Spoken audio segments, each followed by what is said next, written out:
अकोला जिल्ह्यात मिशन प्रहार अंतर्गत पोलिसांनी अवैध कत्तलखान्यावर मोठी धडक कारवाई केलेली आहे। रामदासपेठ पोलीस स्टेशन हद्दीतून 16 गोवंश जनावरांची सुटका करत त्यांना जीवनदान देण्यात आलेलं आहे। ही कारवाई पोलीस अधीक्षक अर्चित चांडक यांच्या मार्गदर्शनाखाली पार पडली। 24 डिसेंबर रोजी सकाळी रामदासपेठ पोलीस स्टेशनच्या हद्दीत मच्छी मार्केट कागजीपुरा परिसरात गोवंश जनावरांची निर्दयतेने कत्तलीसाठी तयारी सुरू असल्याची खात्रीशीर माहिती पोलिसांना मिळाली। माहितीच्या आधारे पोलिसांनी पंचासह छापा टाकत पाहणी केली असता 16 गोवंश जनावरे कत्तलीसाठी बांधून ठेवलेली आढळली।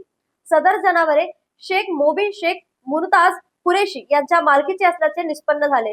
पोलिसांनी पंचासमक्ष अंदाजे 3,95,000 रुपये किमतीची 16 गोवंश जनावरे जप्त केली। या प्रकरणी रामदासपेठ पोलीस स्टेशन येथे गुन्हा दाखल करण्यात आला असून महाराष्ट्र प्राणी संरक्षण कायदा तसेच प्राणी छळ प्रतिबंधक कायद्यान्वये गुन्हा दाखल करण्यात आला। पोलिसांच्या तत्पर कारवाईमुळे या सर्व गोवंश जनावरांना जीवनदान मिळालं असून जप्त जनावरे पुढील संगोपनासाठी आदर्श गोसेवा संस्था म्हैसूर अकोला यांच्या ताब्यात देण्यात आलेली आहे। ही संपूर्ण कारवाई वरिष्ठ पोलीस अधिकाऱ्यांच्या मार्गदर्शनाखाली रामदासपेठ पोलीस स्टेशनच्या पथकाने यशस्वीरित्या पार पाडली। न्यूज एक्सप्रेस करिता अकोलावरून नौशाद पटेल यांची बातमी।